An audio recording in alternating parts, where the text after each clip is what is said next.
तो हेलो बच्चों, कैसे आप सभी लोग। मुझे आशा है कि आप सब अच्छे होंगे और अपनी पढ़ाई बढ़िया से कर रहे होंगे। ठीक है, चलिए आज हम लोग पढ़ेंगे विज्ञान क्लास 10 पार्ट नंबर अगला होगा। ठीक है ना, जो हम लोग पढ़े थे उसमें। ठीक है, ये आपका जो है इसमें अगला पार्ट होगा। जैसे पार्ट नंबर आपका हो जाएगा ये पार्ट नंबर हो जाएगा आपका 11। ठीक है ना, पार्ट नंबर कौन सा है? 11 पार्ट है। इसमें हम लोग सीखेंगे दर्पण से संबंधित परिभाषाएं। क्या सीखेंगे? दर्पण से संबंधित परिभाषाएं। ये हम लोग बहुत अच्छा समझने वाले हैं। देखिए, दर्पण जो होता है वो क्या करता है? परावर्तित करता है, प्रकाश किरणों को रिफ्लेक्ट करता है। मतलब कि प्रकाश जब उस पर पड़ती है तो तुरंत उसी माध्यम में उसको क्या करता है? भेजने का काम करता है। ठीक है, तो अब हम लोग जानते हैं कि ये दर्पण कैसा है? गोलीय दर्पण है। कैसा दर्पण है? गोलीय दर्पण। ठीक है, देखिए गोलीय दर्पण अर्थात किससे बना होगा? गोला से बना होगा। ठीक है, आपको हम बताए थे दर्पण से संबंधित जो भी परिभाषा है, तो इसमें क्या क्या आएगा? देखिए, एक आएगा आपका वक्रता केंद्र आएगा। ठीक है ना, क्या आएगा? वक्रता केंद्र आएगा।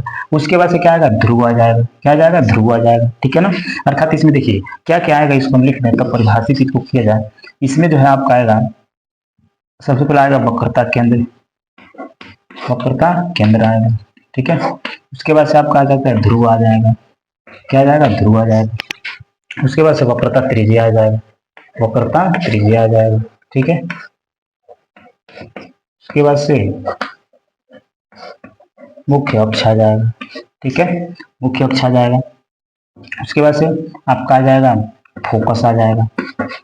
क्या आ जाएगा? फोकस आ जाएगा। ठीक है, मतलब ये मुख्य मुख्य पॉइंट आपके जो है दर्पण से संबंधित परिभाषा में आने वाले हैं। ठीक है ना, इसको हम लोग बढ़िया से समझेंगे और सीखेंगे और जानेंगे कि ये क्या होते हैं। रटना नहीं, देखिए बिल्कुल रटवाया नहीं जाएगा आपको। फिगर हम बनाते जाएंगे और आप उसके द्वारा समझते जाएंगे। ठीक है ना, सबसे पहले जो है देखिए ध्यान से, यहाँ पे सबसे पहले हम किसको परिभाषित करें? तो आइए हम लोग जानते हैं। सबसे पहले इसमें जो है किसको परिभाषित कर दिया जाए? वक्रता केंद्र को परिभाषित कर दिया जाए। ठीक है, वक्रता केंद्र किसे कहते हैं? ठीक है ना, ध्यान से देखिए आप। सबसे पहले हेडिंग बना लीजिए वक्रता केंद्र। वक्रता केंद्र। ठीक है, ठीक है ना, सेंटर ऑफ कर्वेचर इंग्लिश में इसको बोलेंगे। देखिए, गोलीय दर्पण का गोलीय दर्पण का वह भाग वह भाग जिससे दर्पण बना होता है बना होता है उसके केंद्र को उसके केंद्र को उसके केंद्र को दर्पण का वक्रता केंद्र कहते हैं। क्या कहते हैं? उसके केंद्र को वक्रता केंद्र कहते हैं तथा इसे सी से प्रदर्शित करते हैं। किसे प्रदर्शित करते हैं? सी से प्रदर्शित करते हैं। ठीक है, इतनी बातें आपको ध्यान में रखना है। ये हो गया आपका परिभाषा। गोलीय दर्पण का वह भाग जिससे दर्पण बना होता है उसके केंद्र को दर्पण का क्या कहते हैं? वक्रता केंद्र कहते हैं तथा इसको किससे प्रदर्शित करते हैं? सी से प्रदर्शित करते हैं। ठीक है ना, ये हो गया आपका इसका परिभाषा। जैसे अगर हमको फिगर में दिखाना हो तो फिगर में कैसे दिखाएंगे? ध्यान से देखिए, ये तो परिभाषा आप नोट कर लीजिए। फिगर इसके लिए देखिए कैसे बनाएंगे। आपको जो है फिगर किस में बनाना है? मान लीजिए आप अवतल दर्पण में बना रहे हैं। ठीक है, ये कौन सा दर्पण है बच्चों? अवतल दर्पण। ठीक है ना, ये जो है आपका अवतल दर्पण है। ठीक है ना, तो देखिए, और इसको हम लोग मुख्य अक्ष कहते हैं। यहाँ पे ध्रुव होता है पी। तो देखिए यहाँ पे जो केंद्र हम ऐसे गोला बनाएंगे, इसके बीच वाला जो ये भाग है यही आपका क्या है? वक्रता केंद्र है। ठीक है ना, यही क्या है? वक्रता केंद्र है। ठीक है, उसके बाद से आप उत्तल दर्पण बना लीजिए। ये कौन सा दर्पण है बच्चों? उत्तल दर्पण है। इसमें क्या होगा? ऐसे आप इधर केंद्र हो जाएगा, इसमें सी। ठीक है, तो ये जो होता है आपका केंद्र होता है, वक्रता केंद्र होता है। ठीक है, अब चलिए अब हम लोग अगला परिभाषित करेंगे। वक्रता केंद्र के बाद से हम परिभाषित करते हैं किसको? ध्रुव को। किसको परिभाषित करते हैं? ध्रुव। ध्रुव को इंग्लिश में क्या कहते हैं? पोल कहते हैं। ठीक है ना, पोल कहते हैं। ये देखिए क्या होता है, सबसे पहले ध्यान से आप देखिए, ध्यान से देखो यहाँ पे। किसको परिभाषित करते हैं? पोल को। ठीक है, देखिए पोल क्या होता है, ध्रुव क्या होता है? दर्पण के या गोलीय दर्पण के परावर्तक तल के मध्य बिंदु को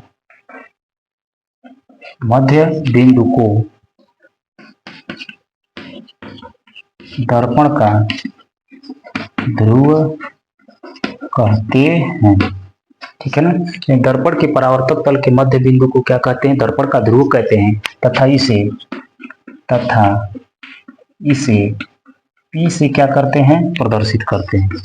इसे P से क्या करते हैं, प्रदर्शित करते हैं। ठीक है, ध्यान रखिएगा, इसे हम लोग किससे प्रदर्शित करते हैं, P से प्रदर्शित करते हैं, राइट। अब ये आपका हो गया किसका परिभाषा, ध्रुव का परिभाषा।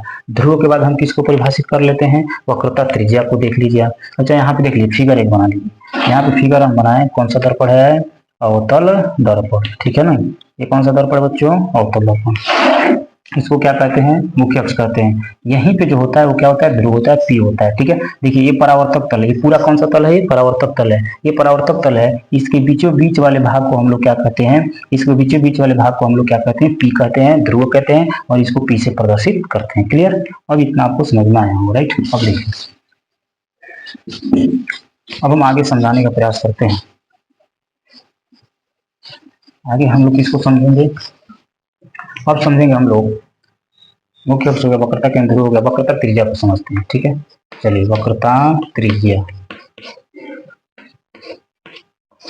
वक्रता त्रिज्या को समझते हैं। देखिए वक्रता त्रिज्या क्या होता है, इसको कर्वेस रेडियस बोलते हैं। ठीक है, तो देखिए दर्पण के देखिए ये सब चीजें आप नोट करते जाइए। ठीक है, बढ़िया से समझते जाइए, फिगर के माध्यम से इसको नोट करते जाइए। वीडियो लेक्चर को बार बार देखिए। ठीक है, जब तक आपको याद ना हो जाए, जब तक आपको पूरा क्लियर ना हो जाए, तब तक आप पूरे वीडियो को क्या करते रहें, देखते रहें। ठीक है ना, पूरा वीडियो देखने से ये होगा कि आप जो है बढ़िया से इसको सारी चीजों को कवर कर लेंगे, और कवर करके आप जो है अपनी पढ़ाई को जारी रखेंगे। ठीक है, चलिए दर्पण की वक्रता केंद्र तथा दर्पण के वक्रता केंद्र तथा ध्रुव को मिलाने वाली रेखा को,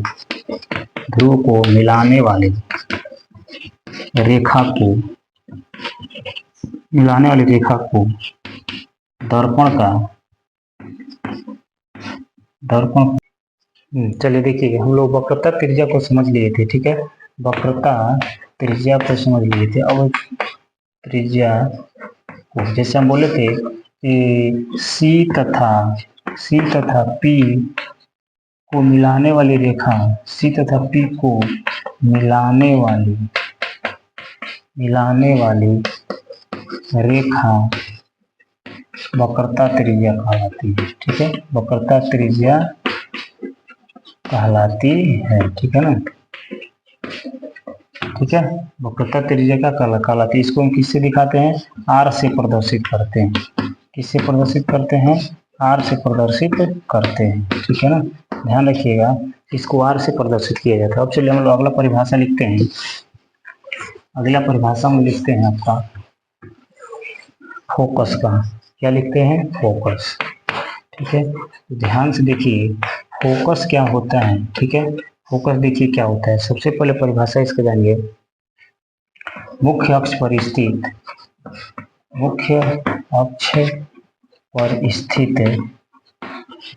वह बिंदु मुख्य अक्ष पर स्थित वह बिंदु जहां से प्रकाश किरणें परावर्तन के पश्चात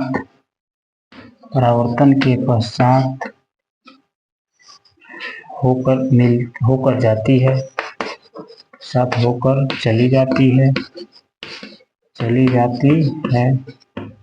या जाती हुई प्रतीत होती है। ठीक है ना, या जाती हुई प्रतीत होती है। ठीक है ना, तो उसे हम लोग क्या कहते हैं, फोकस कहते हैं। ठीक है ना, देखिए आपका ये जो है दर्पण आपका कौन सा है बताओ, ये आपका कौन सा दर्पण है, अवतल दर्पण।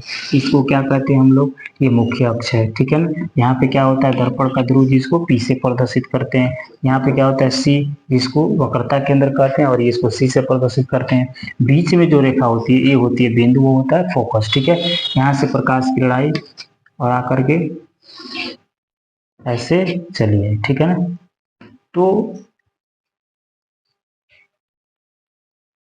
यहाँ से जो ये जो मतलब जहां से होकर जा रही है, इसको हम लोग क्या कहते हैं, इस बिंदु को फोकस कहते हैं। इसको किससे प्रदर्शित करते हैं, F से प्रदर्शित करते हैं। ठीक है, इससे यहाँ लिख लो, F से प्रदर्शित करते हैं, ठीक है ना। इसको किससे प्रदर्शित करते हैं आपसे, ये देखिए जा रहा है। और एक यहाँ पे कौन सा दर्पण है बताइए, ये है आपका उत्तल दर्पण, ये है आपका मुख्य अक्ष। यहाँ पे क्या होता है पी, यहाँ पे क्या होता है सी, यहाँ पे क्या होता है यह, ठीक है। इसमें क्या होता है, जाता हुआ प्रतीत होता है, ठीक है ना। यहाँ से जाता हुआ क्या होगा, प्रतीत होगा, इसलिए जो है इसको हम लोग बोलेंगे कि फोकस बिंदु है, ठीक है ना। अब चलिए हम लोग आगे समझते हैं। आप जानते हो कि सी और पी से होकर जाने वाली रेखा को मुख्य अक्ष कहते हैं, ठीक है ना। प्रिंसिपल एक्सिस जिसको बोला जाता है, राइट। ये सब परिभाषाएं आपको याद होनी चाहिए। आप 2 बार 3 बार वीडियो को देखिए, आपको बिल्कुल परिभाषा क्या हो जाएगा, याद हो जाएगा, ठीक है। कोई दिक्कत नहीं रहेगा, राइट। पहले परिभाषा को ढंग से देखिए, समझते हुए चलिए, ठीक है ना। अब चलिए हम लोग प्रतिबिंब को समझते हैं। प्रतिबिंब, प्रतिबिंब को इंग्लिश में क्या कहते हैं, इमेज कहते हैं। क्या कहते हैं बच्चों, इमेज। इमेज मतलब होता है फोटो, मतलब किसी वस्तु का फोटो हम क्या करते हैं, देखते हैं, ठीक है ना। तो वही होता है आपका इमेज, ये फोटो से ही समझिए मतलब है। तो देखिए किसी वस्तु का परिभाषा देखो, किसी वस्तु का लेंस या दर्पण द्वारा बनाया गया चित्र या छाया, चित्र या छाया उस वस्तु का प्रतिबिंब कहते हैं। उस वस्तु का क्या कहते हैं, प्रतिबिंब कहते हैं, ठीक है ना। यानी किसी वस्तु का लेंस या दर्पण द्वारा बनाया गया चित्र या छाया वस्तु का क्या कहलाता है, प्रतिबिंब कहलाता है। इसे हम लोग किसे दर्शाते हैं, इसे आई से प्रदर्शित करते हैं, ठीक है ना। ध्यान रखिएगा, इसे आई से प्रदर्शित करते हैं। समझ में आ रही है बात, इतना मतलब आप ध्यान रखिएगा। इतना जो है परिभाषा यदि आपको क्लियर हो जाता है तो आप बिल्कुल कर सकते हैं, ठीक है। यह कौ प्रकार का बनता है, यह